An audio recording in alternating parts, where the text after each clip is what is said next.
और अब बात कर लेते हैं बड़ी खबर की। बड़ी खबर है एसआई भर्ती परीक्षा से जुड़ी हुई और आपको जानकारी दें क्योंकि कोर्ट ने फैसला सुनाया है भर्ती रद्द करने को लेकर। ऐसे में अब फैसले को चुनौती देंगे सफल अभ्यर्थी। कह रहे हैं कि माननीय उच्च न्यायालय के फैसले का हम करते हैं सम्मान। और अब डबल बेंच का रुख करेंगे ये अभ्यर्थी। अदालत ने कहा है कि ये भर्ती दूषित हो चुकी है। आरपीएससी के 2 सदस्य इस पेपर लीक में शामिल थे। कोर्ट ने कहा है लीक पेपर पूरे प्रदेश में फैल गया और इसमें आरपीएससी के मेंबर्स भी शामिल हैं। इसके अलावा कितने ट्रेनी एसआईओ की गिरफ्तारी हो चुकी है। कुल मिलाकर 100 से ज्यादा गिरफ्तारियां इस पूरे मामले में हुई हैं और इन्हीं के आधार पर कोर्ट की ओर से यह फैसला सुनाया गया है। लेकिन जो सफल अभ्यर्थी हैं वो इस मामले को लेकर फैसले को चुनौती देने की बात कर रहे हैं। माननीय उच्च न्यायालय के फैसले का सम्मान अभ्यर्थी कर रहे हैं, लेकिन जो सफल अभ्यर्थी हैं उनकी ओर से अब इस फैसले को चुनौती देने की बात सामने रखी जा रही है। और क्योंकि हमने आपको बयान भी सुनाया था जिसमें वो अभ्यर्थी जिन्होंने ये परीक्षा पास कर ली थी वो कह रहे हैं कि हमने कई सालों की मेहनत हमारी रही है और अब इस मेहनत पर पानी फिर चुका है इस फैसले के बाद और इस फैसले को अब सुप्रीम कोर्ट में चुनौती ये तमाम अभ्यर्थी देंगे। लेकिन इन सबके बीच में क्योंकि कल का जो दिन रहा ऐतिहासिक रहा, उन तमाम अभ्यर्थियों के नाम जो लगातार मांग कर रहे थे कि एसआई भर्ती परीक्षा रद्द की जाए। जैसे कि हमारे सहयोगी अभी शिवानी बता रही हैं कि इस मामले में अब तक 100 से ज़्यादा आरोपी हैं जो कि गिरफ्तार हो चुके हैं। इस मामले में लंबे समय तक हमने देखा जाँच चली, एसओजी ने इस मामले में कई गिरफ्तारियाँ करी और क्योंकि कोर्ट का फैसला आने के बाद ये नई अपडेट निकल कर सामने आ रही कि सफल अभ्यर्थी अब करेंगे सुप्रीम कोर्ट का। बिल्कुल, तो कोर्ट में ये घटनाक्रम कैसे चला है पूरा वो भी हम आपको लगातार ग्राफिक्स के जरिए दिखा रहे हैं। 2021 से लेकर सड़क से लेकर सोशल मीडिया तक ये आंदोलन छिड़ा और तमाम जो अभ्यर्थी थे इस मामले में न्याय की मांग कर रहे थे। इसके 2 पक्ष थे। एक पक्ष जो इस पेपर को रद्द करने की मांग कर रहा था, लेकिन दूसरी तरफ हमने वो भी तस्वीरें देखी थी जहां पर जो सफल अभ्यर्थी थे उनके माता पिता मंदिरों में जाकर मत्था टेक रहे थे कि ये पेपर रद्द ना हो, नहीं तो उनकी जो मेहनत है उस पर पानी फिर जाएगा। हालांकि इन दोनों पक्षों को भी सुना गया अदालत में और आखिरकार कल ये फैसला सुनाया गया, भर्ती रद्द कर दी गई और जिसके बाद जो अभ्यर्थी सड़कों पर उतरकर लंबे समय से संघर्ष कर रहे थे, आंदोलन कर रहे थे, उनके चेहरों पर खुशी की लहर दौड़ गई और इस फैसले का सम्मान हर कोई कर रहा। लेकिन दूसरी तरफ देखिए मनी, लगातार एनडीटीवी राजस्थान पर हमारे साथ तमाम राजनेता भी जुड़े थे जिनकी तरफ से अब क्रेडिट लेने की भी होड़ मच गई थी।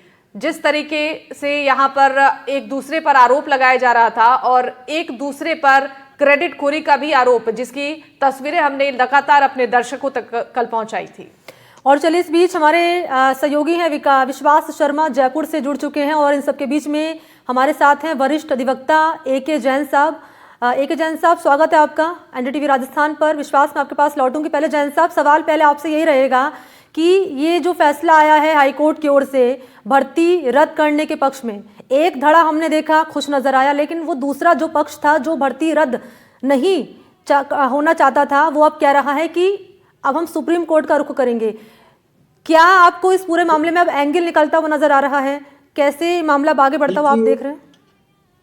ये निर्णय 202 पृष्ठ का निर्णय और इसे कहा जाए तो ये राजस्थान उच्च न्यायालय का माननीय न्यायाधीश समीर जैन का ऐतिहासिक निर्णय है, क्योंकि उन्होंने बार बार राज्य सरकार से ये कहा कि आप इस पर निर्णय करके आइए। और 25 जून 2025 को जब अंतिम रूप से कैबिनेट सब कमेटी की रिपोर्ट कोर्ट के सामने पेश हो गई कि भाई वो इस पर भर्ती परीक्षा को रद्द नहीं करना चाहते थे, उसके बाद कोर्ट ने पूरी सुनवाई करके ये निर्णय पास किया। ये निर्णय में जो भी निर्णय, इसमें मुख्य रूप से उन्होंने सारी बातें ये स्पष्ट की कि किस प्रकार से बड़े लेवल पर घोटाला हुआ है। पूरी व्यवस्था का जो इंस्टीट्यूशनल फेल्योर जिसे कहा जाता है, संस्थागत विफलता है कि अंदर भी और बाहर भी दोनों ही जगह बड़े पैमाने पर घोटाला हुआ है। 1 महीना पहले पेपर लीक हो चुका था, पेपर प्रेस में गया, उससे पहले ही 2 मेंबर्स उसको लेकर जा चुके थे और यहां तक कि उन्होंने तो 6 के 6 ही आरपीएससी के मेंबर्स इंक्लूडिंग द चेयरमैन पर प्रश्नवाचक चिन्ह लगाया और पेज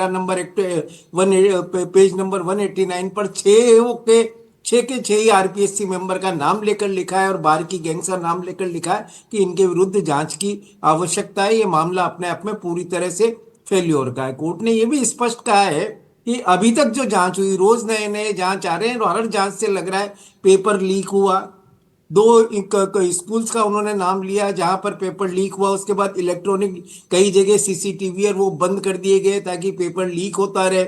इलेक्ट्रॉनिक डिवाइसेस पकड़ी गई हैं, अर्थात मास लेवल चीटिंग का मामला ये हुआ है। और अभी भी हर 8 में से एक आदमी पकड़ में आ चुका है, बिल्कुल। अर्थात लगभग 15% तो ये साबित हो चुका है कि ये लोग चीटिंग से गलत तरीके से बढ़ती हुए हैं। और रोज दिन प्रतिदिन ऐसी परिस्थिति में जब संस्थागत फेल्योर है तो परीक्षा को जो सुप्रीम कोर्ट का वैशाखी भट्टाचार्य का निर्णय उसके अनुरूप निरस्त करना ही चाहिए। और साथ ही उन्होंने जो पैरा नंबर 123 है उसमें साफ लिखा है कि एसआईटी के चेयरमैन ने डिटेल रिकमेंडेशन दी, उस रिपोर्ट के ऊपर महाधिवक्ता ने स्वयं राय दी कि भाई 3 महीने का समय देकर पुनः परीक्षा की जाए और दोबारा सब लोगों को बैठने का दिया जाए।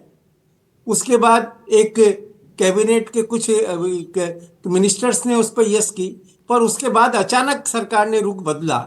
वो सरकार जिसने पेपर लीक का इतना बड़ा घोटाला खोला, ये भी उन्होंने अपने पेज नंबर 189 में लिखा है कि इस सरकार ने घोषणा की थी और उसी ने कार्रवाई कर ये घोला। परंतु दूसरे उन्होंने ये लिखा है कि अचानक जून 2025 में कैबिनेट कमेटी ने एक अपनी रिपोर्ट बदल दी कि ये रद्द नहीं करेंगे और हम इसको रद्द नहीं करेंगे। तो इन सारी परिस्थितियों में कोर्ट के पास इसको रद्द करने के अलावा कोई ऑप्शन नहीं बचा था, क्योंकि निरंतर जो इंस्टीट्यूशनल फेल्योर, जो एक मेन चीज सुप्रीम कोर्ट ने कही कि जब ऐसा लगे कि पूरे मामले में इतनी गड़बड़ हुई है कि धुन को और गेहूं को अलग करना मुश्किल हो, तब ऐसी परिस्थिति में रद्द करना चाहिए। तो इसलिए क्योंकि जो लोग बिल्कुल जैन साहब, एक लंबा समय लगा और इस पूरे मामले को लेकर काफी पक्षों को सुना है अदालत ने और आखिरकार ये फैसला सुनाया गया है। लंबा समय नहीं लगा जी। 26 जून 2025 को सरकार ने अंतिम रूप से मना किया कि वो परीक्षा को रद्द नहीं करेंगे, उनकी कैबिनेट कमेटी। ये निर्णय 25 जून को हुआ और उसके बाद जुलाई में माननीय न्यायालय के सामने पेश हुआ और उसके बाद निरंतर लंबी सुनवाई हुई। इसमें आप देखें सैकड़ों पक्षकार हैं, 50 वकील अपीयर हुए, इसलिए ये नॉर्मल सुनवाई। तो इसलिए आप इसका जो समय ले वो जुलाई से लेकर और जो कल 27 अगस्त तक का समय जैन लिया साहब, जाए। ये संघर्ष लेकिन अभ्यर्थियों का लंबा था, लंबे समय से इस पर न्याय की मांग उनकी ओर से उठाई जा रही थी। लौटेंगे आपके पास, एक बार विश्वास के पास चलेंगे। विश्वास हमारे सहयोगी जयपुर से हमारे साथ है। विश्वास, देखिए इस फैसले के बाद कल आपने तस्वीरें वहां की दिखाई थी कि अभ्यर्थी कितने खुश थे, लेकिन अब दूसरा धड़ा जो इस फैसले को चुनौती देने की बात कर रहा है, जो सफल अभ्यर्थी थे, जो जिन्हें अब ये लग रहा है कि अब उनके साथ अन्याय हुआ है, क्या रणनीति आगे बना रहे हैं ये अभ्यर्थी? देखिए, हमने कल सफल अभ्यर्थियों के अधिवक्ता दर्शन सिंह से बात की थी। उन्होंने बताया कि अब वे जो फैसला है उसको पढ़ रहे हैं पूरी तरीके से, जो ऑर्डर आया उसके बाद में, और उसके बाद में उन्होंने डबल बेंच के समक्ष इसको रिव्यू करने के लिए जो याचिका होती है उसके लिए आवेदन कर दिया है।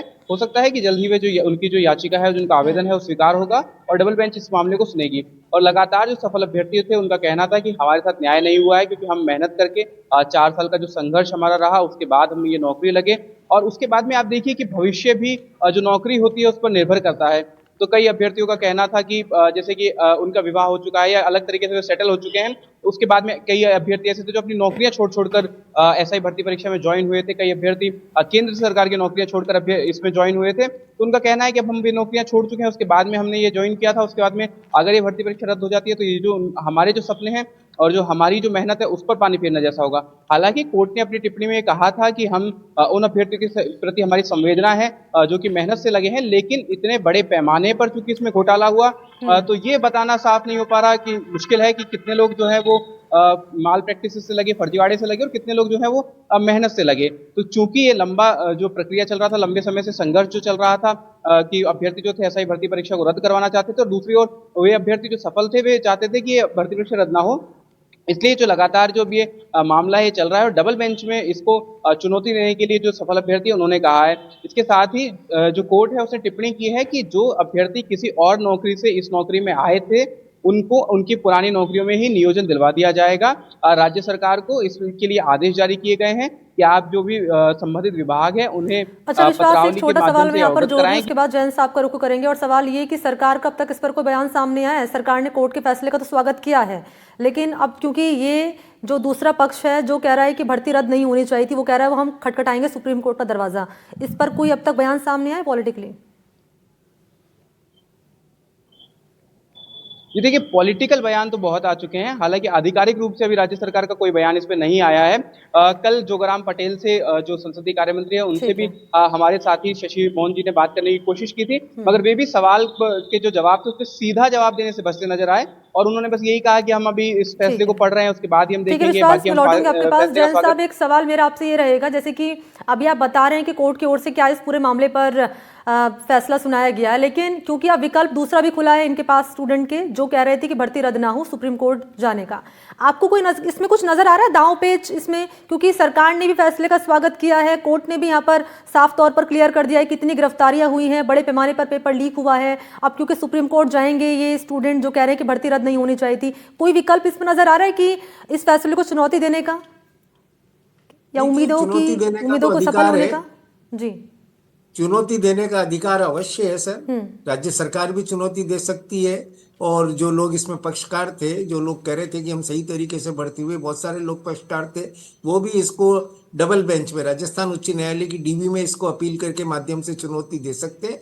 जैसा कि ऐसा लग रहा है कि वो अपील करने की तैयारी भी उन्होंने कर ली है या कुछ कर दिया है। परंतु निर्णय पढ़ने के बाद अपने अनुभव से मैं ये कह सकता हूं कि इस निर्णय में 1% भी ये गुंजाइश नहीं है कि इस निर्णय में हस्तक्षेप किया जा सके या इसे बदला जा सके, क्योंकि बहुत डिटेल और एक बारीक से बारीक बात का उल्लेख इस निर्णय के अंदर किया गया है कि कैसे जो अब तक जो रिकॉर्ड सामने आया है वो ही इतना भयावह है कि ये भर्ती निरंतर नहीं रह सकती, और जबकि अभी निरंतर प्रक्रिया जारी है और इतने समय होने के बाद एविडेंस समाप्त भी हो चुकी है। तो ऐसी परिस्थिति में साफ लिखा है कि इसमें अभी से ही मास लेवल पर 15% से ज्यादा भर्तियां फर्जी पाली गई हैं, और बाकी में भी रोज नए नए खुलासे हो रहे हैं। इसलिए ये कहना असंभव सा है कि कौन सही भर्ती हुआ है और कौन गलत भर्ती हुआ, और ऐसी परिस्थिति में इस भर्ती का निरस्त होना जो सुप्रीम कोर्ट का वैसा कि भट्टाचार्य का निर्णय उसके अनुरूप आवश्यक है, और मुझे नहीं लगता है कि ये निर्णय किसी भी दृष्टि से कहीं भी बिल्कुल किसी भी चुनौती में बदला जाए। बिल्कुल सही कहा आपने। बहुत शुक्रिया ए.के. जैन साहब हमारे साथ जुड़ने के लिए, कीमती समय अपना एनडीटीवी राजस्थान के साथ साझा करने के लिए। विश्वास, आपका बहुत शुक्रिया तमाम जानकारी देने के लिए। तो बढ़ते आगे, और एसआई भर्ती परीक्षा मामले में फैसले को चुनौती दी गई है। बता दें कि जो सफल अभ्यर्थी है वो हाईकोर्ट के आदेश को अब चुनौती देने की बात कर रहे हैं। डबल बेंच में इस फैसले को चुनौती देंगे सफल अभ्यर्थी, और सफल अभ्यर्थियों के वकील की तरफ से भी इसको लेकर बयान सामने आ चुका है। तो वकील कह रहे हैं कि हाईकोर्ट के फैसले का सम्मान करते हैं और किसी के साथ अन्याय नहीं होना चाहिए, हम डबल बेंच के सामने फैसले को चुनौती देंगे। ये वो वकील हैं जो उन स्टूडेंट्स के साथ हैं जो कह रहे हैं कि भर्ती रद्द नहीं होनी चाहिए थी, और वो ये भी कह रहे हैं कि ये हमारा मौलिक अधिकार है, भर्ती में आरपीएससी के सदस्य शामिल हैं। और आरपीएससी सदस्य आज आरएएस का इंटरव्यू ले रहे हैं, ये वकील की तरफ से कहा गया है। 5 साल की सभी भर्ती की जांच करने की भी बात कही गई है। क्या कुछ और उनकी तरफ से कहा गया है वो सुनवाते हैं आपको। सर, इसमें जहाँ तक आरपीएससी की संलिप्तता का मामला है, तो आरपीएससी की संलिप्तता के मामले में एसओजी की जो एसआईटी रिपोर्ट थी उसके आधार पे इसके अंदर किया है, लेकिन आरपीएससी के जो मेंबरान हैं जिनकी संलिप्तता पाई गई है वो आज भी आरपीएससी में बैठ करके आरएस जैसी एग्जाम्स के इंटरव्यू ले रहे हैं। उनके ऊपर अभी तक किसी प्रकार की कोई कार्रवाई नहीं हुई है, और अगर इस प्रकार से अगर सरकार जांच करनी चाहती है, न्यायिक जुडिशन के तौर पे अगर आप जांच करना चाहते हैं, तो उस दौरान की 5 साल की जो भी भर्तियां थी जो आरपीएससी के द्वारा करवाई गई थी, आरपीएससी के मेंबरान द्वारा इंटरव्यू ले गए थे, जो भी आरएएस वगैरह है, सब इंस्पेक्टर है, जो अन्य एग्जाम्स हैं उनके अंदर सभी में उनको बाहर करते हुए उनके ऊपर कार्रवाई करनी चाहिए। अभी वो आरपीएससी के जिन मेंबरान को संज्ञान लिया गया है वो मेंबरान इंटरव्यू ले रहे हैं, तो उनका कहीं ना कहीं इस प्रकार का ये जांच का विषय है, और इस मामले के अंदर जो भी फैक्ट्स हैं वो हम हाईकोर्ट की डीबी बेंच के समक्ष रखेंगे। हाईकोर्ट ने आज एक ऐतिहासिक फैसला देते हुए एसआई भर्ती परीक्षा 2021 को रद्द कर दिया है। इसके बाद से वे अभ्यर्थी जो लगातार मांग कर रहे थे कि इस भर्ती परीक्षा को रद्द किया जाए, उनमें हर्षोल्लास है, लेकिन वे अभ्यर्थी जो सफल हो चुके थे और भर्ती परीक्षा को रद्द करवाने के खिलाफ थे, उनका क्या कहना है, उनकी ओर से उनके जो वकील हैं उनसे बातचीत करेंगे। दशरथ सिंह जी, बताइए कि जो अब आप लोगों की तरफ से क्या इसमें रुख जो है वो। सर, हम माननीय न्यायालय के जो भी आदेश है उसका सम्मान करते हैं, और जैसा कि सर इसकी अपील करने का हमारा मौलिक अधिकार है। हम इस मामले के अंदर अभी ऑर्डर मिल जाता है, हमें आवेदन लगाया है, इसके ऑर्डर मिलने के बाद में हम जो भी फैक्ट्स हैं, तथ्य हैं, उनके आधार पे डीबी में चैलेंज करेंगे, और निश्चित तौर पे हमें पूरी आशा और उम्मीद है कि हमारे साथ न्याय होगा।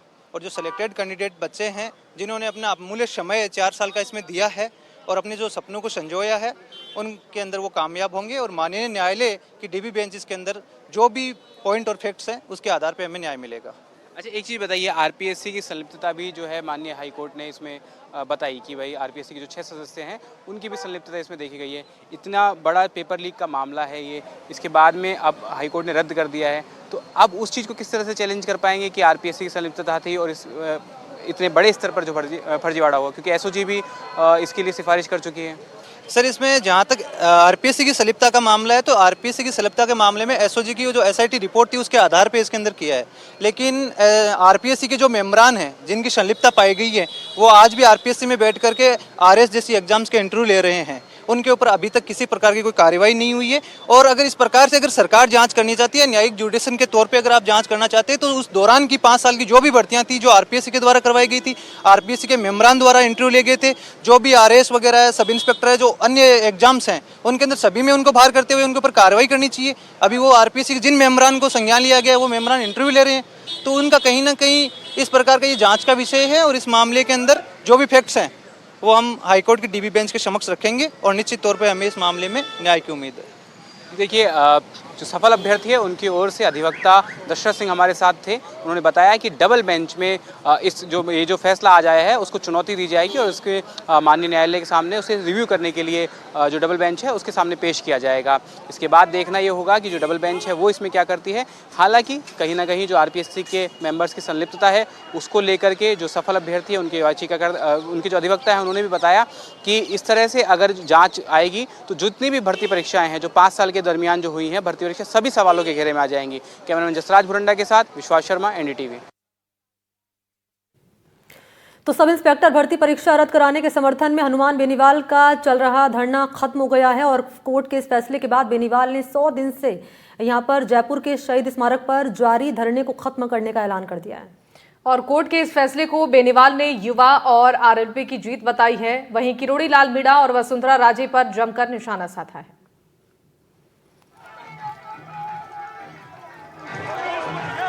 तो एसआई भर्ती रद्द करने को लेकर हनुमान बेनीवाल जो कि लगातार धरने पर बैठे हुए थे और क्योंकि कोर्ट का फैसला सामने आने के बाद धरना उन्होंने खत्म कर दिया और उस दौरान जश्न की तस्वीरें आपके सामने। प्रदेश के तमाम नौजवानों को राष्ट्रीय लोकतांत्रिक पार्टी की पूरी टीम और एसआई भर्ती के उन अभ्यर्थियों को जो लगातार 127 दिन से हमारे साथ आंदोलित है। इस दरमियान हमने जेल भरो आंदोलन चलाया, बहुत से बच्चे हमारे साथ गिरफ्तार हुए, लड़कियां भी गिरफ्तार हुई, हमारी बहनें छोटी बच्चियां। 1-1.5 लाख की रैली हमने करी, गवर्नर से मिले, लोकसभा में मामला उठाया, ऑल पार्टी मीटिंग के अंदर मामला उठाया, नड्डा जी से कहलवाया कि लोकसभा के अंदर चर्चा कराएंगे, पेपर लीक की घटनाएं रुके, मोदी अमित शाह का वादा याद दिलाया और नौजवानों ने एक अभियान चलाया कि भजनलाल हटाओ राजस्थान बचाओ, एसआई भर्ती रद्द करो और ये वर्ल्ड के अंदर 8वें नंबर पर ट्रेंड किया और शेडो बैन करवा दिया गया। एसआई भर्ती को लेके बिहार, झारखंड, छत्तीसगढ़ वहाँ से लोगों के फोन आ रहे हैं कि साहब आपको बधाई हो, उनको क्या लेना राजस्थान के एसआई भर्ती। लेकिन वो लोग सोशल मीडिया पर देख रहे हैं कि हनुमान जी जो लड़ाई लड़ रहे हैं वो सत्य की लड़ाई है। तो एसआई भर्ती परीक्षा रद्द होने पर कांग्रेस महासचिव सचिन पायलट का क्या कुछ कहना है वो भी सुनवा देते हैं। सबसे पहला सवाल आपके राजस्थान को लेकर के, एसआई की जो परीक्षा है उसको हाईकोर्ट ने रद्द कर दिया है, पहली प्रतिक्रिया आपकी क्या है? पिछले 1.25 साल से भाजपा की सरकार राजस्थान में है और आज जो कोर्ट का निर्णय आया है वो सरकार को तमाचे के बराबर है। सरकार ने निर्णय किया है, इतने लंबे समय तक कमेटी बनाई, कमेटी की रिपोर्ट आई, कोई निर्णय नहीं लिया गया और अंत में आज जो मैं बहुत सालों से कह रहा था, आज कोर्ट ने वही बात बोली है कि कोर्ट ने क्या बोला कि घर का बेदी लंका ढाए। मतलब जो परीक्षा करवाने वाले हैं अगर वही गड़बड़ियां कर रहे हैं, आरपीएससी जो राजस्थान पब्लिक सर्विस कमीशन है, इसके बारे में बहुत लंबे समय से मैंने कहा था कि इसको पारदर्शी बनाना चाहिए, इसकी चयन प्रक्रिया को परिवर्तित करना चाहिए, पूरा रिफॉर्म करना पड़ेगा और ठीक वही बात आज कोर्ट ने हवाला देते हुए परीक्षा को रद्द करने के आदेश दिए हैं। तो सरकार को पूरी तरह कटघरे में खड़ा किया है और मुझे लगता है कि सरकार की जवाबदेही तय करनी पड़ेगी कि क्या कारण था 1.25 साल तक इस पूरे मसले को लटका कर रखा सरकार ने। सरकार तो ये भी कह रही है कि उन्होंने ही प्रोब किया है, बाकी कांग्रेस के सरकारों से होता आया है। पौने 2 साल से रिपोर्ट आ गई, कमेटी की रिपोर्ट आ गई, सरकार के मंत्री चाह रहे हैं, फिर भी सरकार निर्णय नहीं ले पा रही थी। ये अनिर्णय की स्थिति है, कुछ कमजोरियां या मजबूरियां रही होंगी कि सरकार कोई निर्णय नहीं ले पाई, और मुझे लगता है कि आज कोर्ट ने सरकार को आईना दिखाया है और बताया है कि इस प्रकार की कार्रवाई नहीं करने देंगे। अब भाजपा सरकार को ही दोषी मान रहे हैं कि कोई और निर्णय की स्थिति उनके वजह से नहीं है। नहीं तो बहुत लंबे समय से चर्चा मसला चल रहा था, बहुत लोगों ने डिमांड करी थी, तो सरकार को निर्णय लेना चाहिए था ना। पौने 2 साल तक आप डामाडोल करते रहे और एक कमेटी बना दी, कमेटी की रिपोर्ट आ गई, रिपोर्ट में कहा गया कि रद्द होनी चाहिए, फिर भी आपने नहीं करी। तो सरकार को जवाब देना चाहिए कि आपने रद्द पहली बार क्यों नहीं करी, और अगर नहीं करना है तो कारण क्या थे। आज कोर्ट ने सब कुछ तय कर दिया, और मुझे लगता है सरकार का बहुत बड़ा फेलियर रहा है कि इतनी बड़ी परीक्षा में आपको निर्णय नहीं ले पाते लंबे समय तक। और अब बात करेंगे टोंक की, जहां इलाज के दौरान मासूम की मौत का मामला। शव को घर ले जाने के लिए परिवार के पास पैसे नहीं थे और सरकारी स्तर पर एम्बुलेंस का इंतजाम